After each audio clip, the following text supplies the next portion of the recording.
SpaceX lost contact with one of its Starlink satellites. OkCupid settled its FTC case. And a comet reversed its spin. It's Tuesday, March 31st, and here's a quick look at tech news this morning from Engadget.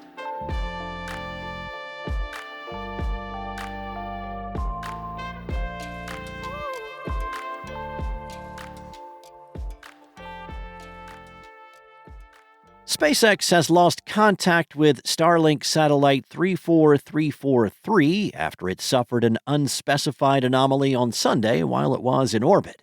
The event happened while the satellite was approximately 348 miles above the planet. Since that is a relatively low altitude, SpaceX's analysis showed that the remains of the satellite pose no risk to the International Space Station or the upcoming launch of the Artemis II mission. It also will not affect the company's Transporter 16 mission, which launched with small satellites from its clients on Monday. In its statement, SpaceX also said that it will monitor any trackable debris indicating that the satellite is no longer in one piece. Leo Labs, an American company tracking satellites in low Earth orbit, said it detected a fragment creation event involving Starlink 34343 on Sunday. It also mentioned that the event is similar to another incident that happened back on December 17th. SpaceX had lost Starlink satellites to events like geomagnetic storms in the past, but it doesn't seem like these two recent incidents were caused by external factors. The company has yet to announce what led to the anomalies, but Leo Labs believes that both of them were likely caused by an internal energetic source rather than a collision with space debris or another object. At the moment, the Starlink team is still working on determining the root cause of the incidents. SpaceX said that once it has come to a conclusion, the company will rapidly implement any necessary corrective actions.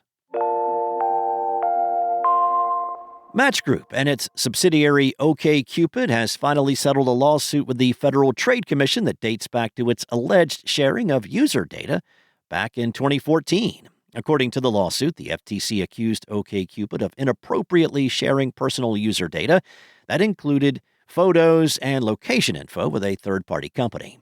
Clarify, which offers AI-powered software for uses like facial recognition and content moderation. According to the FTC, OkCupid's privacy policy at the time noted that the company would not share a user's personal information with others, except for some cases including service providers, business partners, other entities within its family of businesses. However, the lawsuit accused OkCupid of sharing 3 million photos of its users to Clarify, which the FTC claimed is an unrelated third party that did not fall under the allowed entities. On top of that, the lawsuit alleged that OkCupid did not inform its users of this data sharing, nor give them a chance to opt out. Moving forward, the settlement would permanently prohibit Match Group, which owns OkCupid, and Humor Rainbow, which operates OkCupid, from misrepresenting what kind of personal information it collects, the purpose for collecting the data, and any consumer choices to prevent data collection. Even after the 2014 incident, OkCupid was found with security flaws that could have exposed user account info, but which were quickly patched in 2020. Well, a study published last week in the Astronomical Journal described what's said to be the first observation of a comet reversing its spin. Observations taken several months apart in 2017 showed the comet 41P starting to spin more slowly after making a close flyby of the sun, before picking up speed again by December of that year.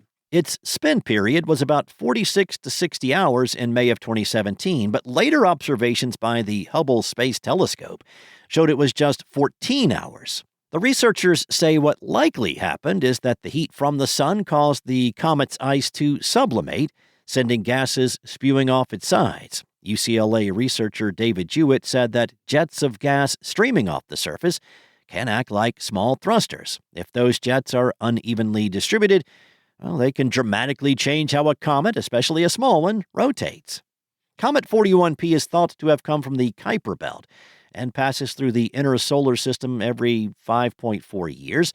It's small with a nucleus of just around a kilometer, and the researchers found it's become less active over recent years, indicating that there are changes taking place on the surface.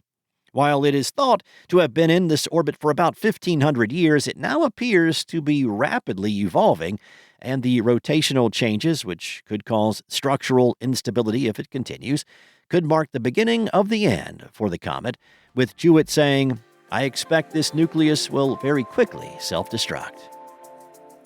Thanks for listening. There's more tech news at Engadget.com. This episode featured journalism from Mariella Moon, Jackson Chen, and Cheyenne McDonald. Enjoy your day. I'll be back tomorrow with more tech news from Engadget.